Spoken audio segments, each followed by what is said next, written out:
Welcome back to another episode of the Gridiron, guys. And today we're going to be having a bit of a different video compared to our usual topics.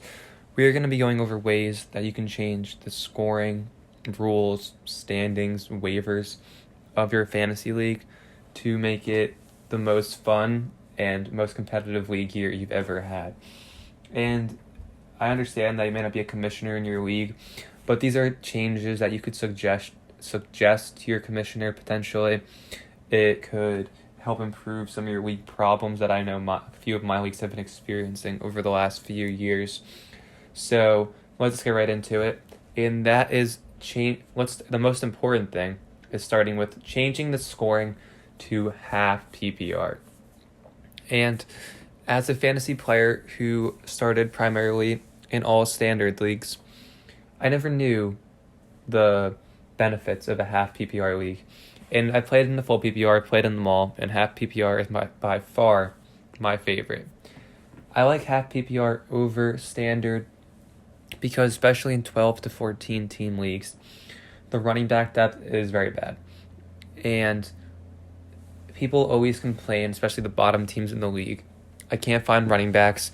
We have to expand the waiver, shrink the benches, and nobody wants to shrink the benches because as a fantasy player who likes to put a lot of time and obviously insight in, I want to be able to get my guys at the end of the bench that I think are going to be breakout players down the line.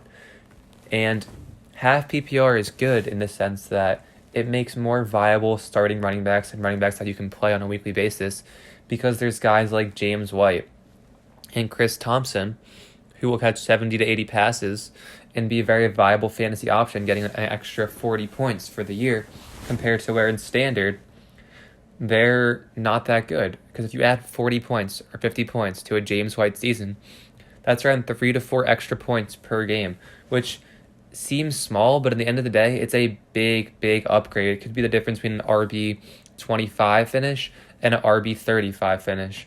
It makes a lot more viable running backs, in which helps league depth at running back and tight ends, because there's a lot of times where you're sitting there picking the 10th, 11th, 12th tight end, and these guys are bad. They don't need very many good weeks to at all have a top 10 tight end finish. And with half PPR, you can start tight ends catching 5 passes for 35 yards, and instead of getting a total of 3.5 points, you can be getting 6. And it doesn't seem like a big difference, but it definitely helps the tight end position become far more valuable. Because if your starting tight end goes down and you go to the waiver wire, there is nothing there for you to pick up. And half PPR makes the running back position and tight end position far easier to play and more enjoyable to play because you're not scrounging for options if you struggle or are weak in those positions. And when there's more depth at those two positions, you don't have to shrink the bench to add more players to the waiver wire, which is a thing one of my leagues has done in the past to ultimately add more running backs and tight ends to the waiver wire to increase the talent in case a guy was to go down. You don't have to do that. In this sense, there are more viable options to pick up because half PPR allows for running backs and tight ends to be far more deep in deeper leagues. Also, I think it's just more fun. Oftentimes in a standard league, you could have games that are 65 to 70 points, and it's the pathetic show-out. In half-point PPR, the games are generally higher scoring. I think that leads to more fun, more points, ultimately just more competitive games in which players can put up big point numbers that you never see in a standard league, especially for wide receivers. And now the second most important change, which I have started to transition to over the last year and this year, is auction waivers. And I don't think a lot of people use auction waivers in their fantasy leagues, but I think it is a great thing to add for a variety of reasons. For one, I think most leagues either do reset waivers where last place has first claim, or where you go to the back of the claim after you make a claim. And both of those I've used, and they're both flawed. So here, let me explain. So say you are in last place, waivers gets the first pickup, and the team who scores the least points and loses in week 1 gets the best player, the breakout player week 1, when they only lost 1 game. And say that their team had hard matchups, but they have the best team and they lost and they put up no points. They're getting the best player. And I think this is unfair, especially early season when teams can lose a few games because they have bad matchups or guys are going out to a slow start, or they draft guys who are rookies and are going to start slow, and then they pick up as the year goes on and they have a bunch of waiver wire players. It's not fair to the rest of the league because you can lose scoring the most points and you're getting the 6th claim in a 12-person league. Auction waivers are where you get a fake money value, say $100, to bid blindly on players. And I think this is far more valuable because it gives every single team in the league a chance at that week 1 breakout. And you may say, oh, the last place team will never get that worst player. But that's not true.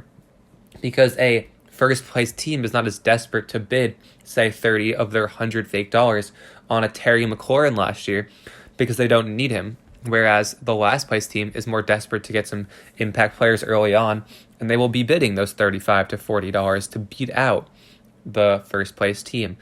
I think it's better because it gives everybody a chance to acquire every player, because instead of placing 4 to 5 claims knowing you're not a high claim, hoping you'll get one of your guys, you could target one of those maybe tier 2 waiver options and acquire him instead of hoping that no one will try to get the first guy. I think auction waivers allows you to better add more strategy to the waiver wire. It helps you better target guys that will better help your team. Instead of claiming the best 5 guys, you can go for, I need a wide receiver. Let me put all my money on this wide receiver. I just think it makes more sense. It adds more strategy and fun and skill to a league where oftentimes a team can get auto-drafted and get the right players at the right time. I think it just greatens the skill gap. If you're trying to make a league where you want the best teams, the most well-run teams to win, auction waivers is a way to do that, because it certainly adds another element to your league in which reset waivers, or I guess inverse order to standing waivers, does not. Now, another thing that I've done in a lot of the leagues I commish is eliminate kickers. And I understand it's a position that is a default in ESPN leagues, which most people use. But one thing I've learned over the years is kickers are a crapshoot, and you cannot project how they will finish on a weekly basis. There's nothing worse than losing a game by 8 points and your kicker gets outscored by 15, because you can't project that. It's all trivial stuff, and it's just the worst feeling. Or say you're up 15 points and their kicker goes for 18 and you lose. It should not happen. The projections were having them equal, and your kicker gets outscored by 10. I think eliminating kickers makes the league have a lot less luck in it. I think it makes the games a lot more skill-based to the team you drafted. And I think if you implement half-point PPR, that will make up for the points lost in kickers if you like those high-scoring weeks. Now, this rule that I implemented into all my leagues this year is for COVID. And I think having 2 to 3, even more injury reserve spots where you can put COVID players on the COVID list, whether it be because they're quarantined or they have COVID, is very valuable, because it's going to go through the NFL. You saw it go through the MLB with the Miami Marlins getting a ton of cases in a short period of time, and it will allow people to put players on the injured reserve instead of dropping them for only 2 weeks when they can't afford to maybe drop some of their bench players when they need to put them into their lineup. I think it's a thing that should be done in all leagues. There's no reason not to. And it's just a good idea, because you don't even have to use the IR, but it will definitely be helpful if COVID goes through the NFL. And lastly, the last big rule change I would like to see in all leagues is making the standings to get into the playoffs in one division, where there are no 2 divisions, top 3 teams from 2 divisions, because those can be lopsided divisions. Say the best 5 teams are all in Division East, and the 4th and 5th don't make it, but they'd be the first 2 in the other division. Doesn't make sense. It's best to make all the teams in the league in one division, and the tiebreaker for the playoffs is points scored. It allows for the best teams to make it, and so that no teams will be getting gyps or even missing out when they have a worse record than another team. Tiebreaker as points scored is also very, very important, because the best teams sometimes will have the most points scored, but there will also be unlucky teams who are top half of the league in points scored, but have a bad record.